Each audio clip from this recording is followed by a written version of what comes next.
Serafin, pour moi, c'est l'assurance d'un accompagnement qui est intégré, au sens accompagnement technique, financier. Et qui dit intégré dit simple et clair pour le ménage, le plus simple et le plus clair possible, rassurant aussi, puisque intégré, et puis finalement aussi attractif, parce que justement proposant ces trois composantes, et en particulier la composante financière, qui est particulièrement différenciante. Ce que c'est également, c'est finalement un groupe c'est un groupe de structures particulièrement engagées, mobilisées pour finalement la rénovation globale, performante d'ampleur, et en tout cas on va dire la cause climatique et sociale dans son ensemble. Et puis pour finir, je dirais que c'est un modèle particulièrement efficient de par cette intégration, qui permet justement de vraiment traiter, d'avoir à la fois, ouais, je sais pas comment le formuler. Euh, c'est, donc, je dirais que Séraphin, pour moi, c'est un modèle particulièrement efficient dans la mesure où il permet justement par cette intégration de rassembler, d'agréger des compétences qui potentiellement, lorsqu'elles sont dispersées, nécessitent coordination, peuvent susciter des redondances, voire voilà, une vraie inertie. Donc voilà, c'est aussi de l'efficience. Alors je dirais il y a deux conditions à ce que le marché de la rénovation puisse décoller et ou réussir. La première, c'est si la planification et la politique publique, d'une part, se stabilisent, permet finalement, ce qui permettrait de gagner en prospective, mais en tout cas en visibilité sur justement le futur, court, moyen, long terme. Quand je dis planification, ça signifie aussi politique publique en matière de réglementation et de financement, subvention, mais pas que. Euh, et la deuxième condition, du moins toujours dans cette première condition de planification, d'une planification et d'une politique publique qui se stabilise, c'est qu'elle s'oriente également plus résolument vers la rénovation globale, bien sûr au détriment du geste par geste, parce que tout simplement c'est la seule voie qui permet de concilier et une baisse drastique et indispensable de l'empreinte énergétique et une baisse drastique indispensable de la baisse de l'empreinte environnementale, en particulier l'empreinte carbone, voilà, qui peuvent être présentées comme parfois contradictoires et qui justement est particulièrement importante de mener en parallèle. La deuxième condition, donc la première c'était planification et politique publique qui se stabilise. La deuxième condition, c'est si finalement on sait proposer au marché, en particulier donc au ménage, un interlocuteur ou une interlocutrice unique. C'est particulièrement vrai pour les copropriétés. On observe aujourd'hui et on voit ce marché qui s'organise avec plusieurs compétences qui sont indispensables et nécessaires à ce type de projet, mais qui peuvent avoir, et donc en particulier comme je disais en copropriété, avoir comme effet induit finalement de perdre en clarté, en lisibilité, et d'induire là aussi une forme d'inefficacité, d'inefficience du fait d'avoir une démultiplication des acteurs bon, bien sûr induit un surcoût, mais surtout induit voilà, encore une fois une certaine perte d'information et un vrai effort de coordination qui simplement voilà, est, on va dire, relativement inefficace, ou en tout cas mérite d'être amélioré en termes d'efficacité. Si, ça l'est, parce qu'il y a plein de dimensions techniques, financières, humaines, sociales. Et c'est vrai que c'est justement, évidemment que ça défend la cause des Séraphins, mais le fait d'avoir un interlocuteur ou une interlocutrice unique, c'est particulièrement puissant. C'est pas que ça fonctionne pas, et honnêtement, ça fonctionne. Quand bien même on a plusieurs interlocuteurs, interlocutrices, pour autant que ces personnes-là se connaissent, collaborent, c'est le maître mot, sachent collaborer ensemble, ça peut fonctionner, c'est pas le propos. Euh, pour autant, le fait de réussir au maximum à minimiser le nombre d'interlocuteurs et d'interlocutrices sur la durée d'un projet, en particulier en copropriété, ça semble être quand même une condition, on le voit, pour adresser tout un tas de sujets, de défiance, on peut commencer par là, de lisibilité tout simplement, et encore une fois parce qu'on parle là évidemment de mettre à l'échelle pour une question d'efficacité, vraiment et on va parler du coût de coût, mais de gagner en efficacité en termes de coût pour justement proposer un accompagnement qui soit réellement intégré, ultra efficace. La dernière chose, c'est que c'est le fait d'avoir un interlocuteur unique qui intègre, c'est que ça permet justement, c'est mon point de vue, d'offrir aux ménages et donc aux clients un recul suffisant et nécessaire vis-à-vis des coûts-bénéfices de l'acte de rénover, et pas seulement en termes pécuniaires,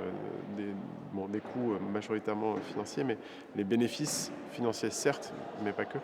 Le fait d'avoir cet acteur intégré, c'est ce qui permet justement ce pas de recul et de présenter la fameuse équation que tout le monde attend, quel est mon retour sur investissement, de pouvoir justement dans cette réponse apporter vraiment tous les éléments de réponse, pas seulement les éléments de réponse techniques, pas seulement les éléments de réponse financiers, pas seulement les éléments de réponse un peu plus mous, comme le gain de confort, etc., mais de pouvoir justement tout apporter et voir, on va pas dire tout quantifier, mais au moins tout qualifier l'ensemble de ces bénéfices-là. C'est voilà, le fait d'intégrer, d'avoir un interlocuteur unique, c'est ce qui permet de prendre ce recul et de présenter cette synthèse de la façon la plus claire, lisible possible, et qui est encore une fois indispensable à la prise de décision et au déclenchement des travaux.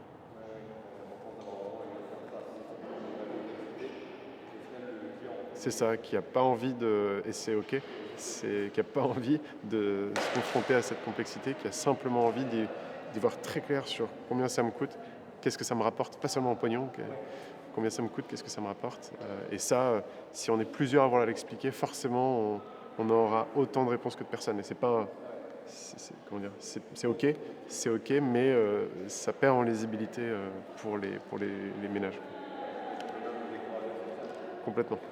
C'est pour ça que je parlais de défiance, c'est que évidemment certains peuvent y avoir des formes de conflits d'intérêts ou au contraire de collusion, et voilà. Et ce qui évidemment n'est pas le cas, mais encore une fois, voilà, si on a un interlocuteur, bon, ça résout pas tout, mais au moins on porte un discours clair, lisible, et justement on peut travailler sur ces éléments de discours pour les rendre le plus clairs, les plus lisibles possible, chose qui est plus difficile à faire quand on est plusieurs intervenants, indépendants qui plus est.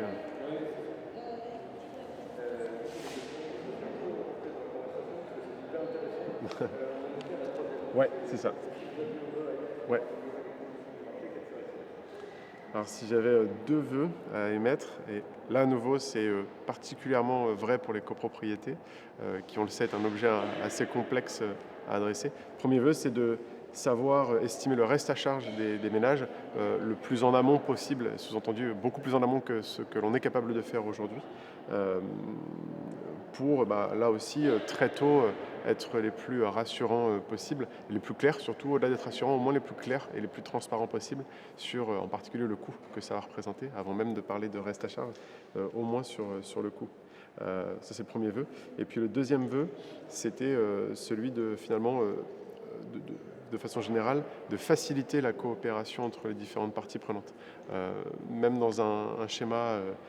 très intégré comme les sociétés de tiers-financement Séraphin, on restera perpétuellement dans des schémas d'intervention où on a plusieurs acteurs qui interviennent, entreprises, maîtrise d'œuvre, assistance à maîtrise d'ouvrage, services instructeurs des différents dispositifs d'aide, les financeurs, bref, on restera forcément dans un schéma systémique.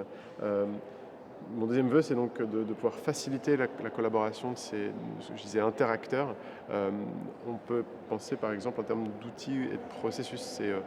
concrètement comment, pour prendre un exemple, comment on peut faciliter pour un syndic de copropriété, un maître d'œuvre et un service instructeur d'aide, d'avoir peut-être une seule et même plateforme qui permet de collecter un ensemble de données qui finalement sont communes, nécessaires à chacun, à différents stades du projet. C'est là que ça se complique. Mais voilà, mon vœu, c'est de pouvoir faciliter ces différentes coopérations, collaborations et interactions par de l'outil, des processus, via voilà, une co-construction peut-être de ces différents éléments-là avec l'ensemble des acteurs pour que ce soit le plus fluide possible et que justement, qu'on soit en modèle intégré ou non, en tout cas qu'on perdre le moins de temps possible dans des tâches administratives ou en tout cas d'instruction qui méritent d'être d'être fluidifié pour qu'on puisse se consacrer vraiment surtout à ce qui mérite de l'être, c'est-à-dire comment monter un plan de financement qui, certes est complexe, mais en tout cas mérite de se décomplexifier de ce point de vue-là. Ce qui m'a le plus marqué dans l'aventure Séraphin, c'est finalement deux choses. La première, c'est la co-construction qui a eu lieu pour, en particulier, la, la conception et la construction du référentiel métier Séraphin. Ça a été effectivement, comme je disais ce matin, un ensemble de 25 ateliers sur 3 ans, donc un équivalent de 300 heures de travail, et qui finalement ont été autant d'échanges très riches, parfois assez passionnés, sur finalement quels sont les rôles, responsabilités de chacun, et surtout qui finalement a été une démarche de comment collectivement on se tire vers le plus de rigueur possible, même si parfois c'est pas toujours confortable. Voilà, c'est cette co-construction qui allait vraiment vers de l'ambition et qui, entre guillemets, est allée jusqu'à un peu se faire du mal pour faire du bien. Cette co-construction-là, c'est le premier élément marquant. Et le deuxième élément marquant, je dirais que c'est on a observé une vraie transition dans l'histoire Séraphin entre toute une période où finalement l'association s'est créée un peu par nécessité assez naturelle pour pouvoir répondre aux enjeux du projet Orphée et un ensemble d'autres facteurs, sans pour autant qu'il y ait de conviction très forte de ce qu'allait permettre cette association ni de son objet, et qui finalement peu à peu a suivi son chemin et est allé vers une vraie conviction commune et collective vraiment de l'intérêt, de la nécessité de cette association, de cet objet et surtout de cette mise en commun de pratiques, d'outils, d'échanges qui, on le voit maintenant, est nécessaire à la bonne conduite de chacune des structures, et nécessaire pour gagner en visibilité, gagner en poids, quel qu'il soit, et puis encore une fois gagner en efficacité dans leurs processus respectifs par de la simple partage de pratiques, du partage de bonnes pratiques et la mutualisation d'outils, de processus de retour d'expérience qui permettent justement de partager ses doutes, de partager aussi ses craintes et trouver ensemble les solutions. Ok. Donc ma relation avec l'association Séraphin, en tant que finalement bureau d'études Pouget consultant, c'est membre cofondateur de l'association, et puis membre particulièrement actif en charge du pilotage de la thématique référentiel métier et démarche qualité. À titre plus personnel, ma relation avec Séraphin, c'est vraiment à chaque fois une forme de bouffée d'air frais et de moments très énergisants où on vient justement confronter différentes difficultés, différents frottements, différents irritants qu'on met au pot pour finalement les détricoter, déjà vider son sac, les détricoter, et puis ensemble en fait d'abord voir qu'on n'est pas seul, ce qui est toujours un premier bon point, et puis deuxièmement trouver peut-être pas immédiatement des solutions, mais au moins une mise en action. On partage des éléments face auxquels on peut se sentir un poil impuissant, et qu'on sait finalement mettre en action par le biais de ce réseau. Et donc à titre plus personnel, j'y vois vraiment un vecteur très énergisant pour justement au quotidien rester dans son action, tenir le cap, pas perdre, pas baisser les bras, pas perdre espoir, et en même temps savoir qu'il y a ce prochain rendez-vous qui vient où on pourra par ailleurs faire des ponts aussi avec